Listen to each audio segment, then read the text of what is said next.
নমস্কার, আমি কবিতার কলতান থেকে আমার চ্যানেলে সবাইকে স্বাগতম। বড়দেরকে প্রণাম জানাই, ছোটোদেরকে অনেক অনেক আদর আর ভালোবাসা জানালাম। বিষয়ে যাওয়ার আগে বলে দিই, আজকে রঞ্জনাদি আমাদের এই হ্যাশট্যাগ আমরা সকলে যে নিজের হাতে তৈরি করেছে, দিদি বলুন, আমাদের গাইড বলুন, আমাদের মা বলুন, আমাদের অতি প্রিয় রঞ্জনাদির আজকে শুভ জন্মদিন। দিদিকে এমনি শুভেচ্ছা জানিয়েছি, যারা যারা আমাকে দেখেন প্রত্যেকেই দিদিকে দেখেন। আর তাও আমি আপনাদের যারা মানে আর কি আমার ভিডিওটা, আমি জানি না কেউ ভিডিও দিয়েছে কি না এখনো পর্যন্ত, যাই হোক, তো আমার ভিডিওর থ্রুতে আমি জানিয়ে দিলাম। দিদি আজকে টপিক দিয়েছে, দিদির ভূমিকা আমাদের জীবনে বা আমার জীবনে কি, সেটা আমি হয়তো সেইভাবে ব্যক্ত করতে পারবো না। তো দিদিকে ভেতর থেকে শ্রদ্ধা আর ভালোবাসা জানালাম। আর শুভ কামনা তো সবসময় দিদির জন্য আছে, আমাদের প্রত্যেকের অন্তর থেকে কিন্তু দিদির জন্য সবসময় শুভ কামনা নির্গত হয়। আর বিষয়টাই চলে যাই এবার। বিষয়টা হচ্ছে যে আমরা সবসময় সমস্যা করি, তো সমস্যা করলেই হবে না, সমাধান সূত্র বার করতে হবে, এটা আজকের বিষয়। আর বিষয়টা নিয়ে খুব বেশি সময় বলতে পারবো না, দেখেই বুঝতে পারছেন বেরানোর আছে। তো যাই হোক, এটা ভীষণ সত্যি কথাই, তো আমাদের অ্যাকশান ওরিয়েন্টেড হতে হবে। সবসময় আমার প্রবলেম, আমার সমস্যা, আমি দেখেছি যত মুখে বলবে না তত অন্তরটা না ভারী বা ভার হয়ে যায়। তো সমস্যার কথা খুব একটা মুখে না বলে অবশ্যই অ্যাকশান ওরিয়েন্টেড হও, কাজে করে দেখো। একটা কবিতা ছোটোবেলায় ছিল, আমার মা খুব বলতো, পারিব না এই কথাটি বলিও না, অন্যেরা পারে যাহা তুমিও পারিবে তাহা। বাকি লাইনগুলো আর মনে পড়ছে না আর কি। যাই হোক, ওই সমস্যার মেঘকে আমাদের সরিয়ে আমাদের অবশ্যই সেই সূর্যের আলো নিজেদের জীবনে প্রবেশ করাতে হবে। আর এই অন্ধকারটা আমাদের নিজেদের হাতেই, নিজেদের অনেকখানি পাওয়ার আছে, এটা দূর করতে হবে।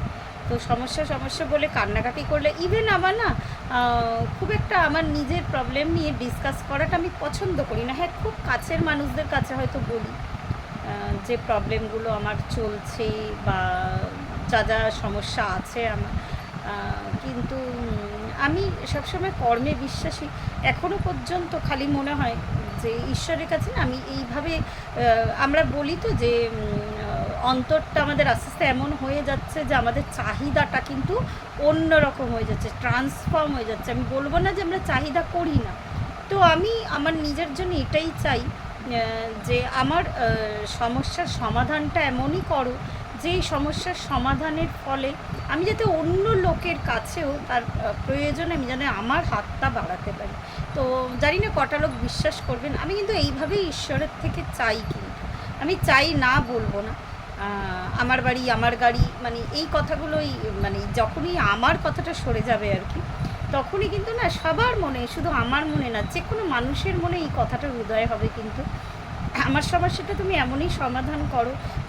বিভিন্ন মানুষ আছে আমার জীবনে আসে, আমি মানে প্রত্যেকের কাছে হয়তো শেয়ার করি না, এই যে বললাম কাছের মানুষদের কাছে শেয়ার করি, যারা না মানে আমার কাছ থেকে হয়তো জীবন কিছু ডিম্যান্ড করছে, বা তারা অনেক সময় আর কি তাদের সমস্যার কথা যখন আমাকে বলে, তো তার সমাধান না করতে পারলে আমার ভীষণ কষ্ট হয়। আমি মানে ইদানিং এইরকম একটা ঘটনার সম্মুখীন হয়েছি যে সত্যি আমি পারিনি। আমি যখন মানে আমি 100% কিন্তু ট্রাই করি, কিন্তু যেটা আমার ক্ষমতার বাইরে আমি পারি না। তো ঈশ্বরের কাছে না আমার তখন খুব আমি যাই হোক, আমি কিন্তু তখন আর্জি জানাই যে আমি কেন পারলাম না, কেন তুমি আমাকে সেই ক্ষমতাটা দিলে না যাতে আমি তার সমস্যার সমাধান করতে পারি। আমি বসে থাকি না। আপনারা মানে যতজন আমাকে খুব ভালো মতন চেনেন, আমি নিরন্তর চেষ্টা করি কিন্তু আমার সমস্যার সমাধানের জন্য, নিরন্তর লড়াই করি। আর এই লড়াইয়ের জন্য আমার কোনো মানে হতাশা নেই। হতাশা আমি বলবো না একদম আসে না, এলেও আমি সেটাকে কাটিয়ে উঠি।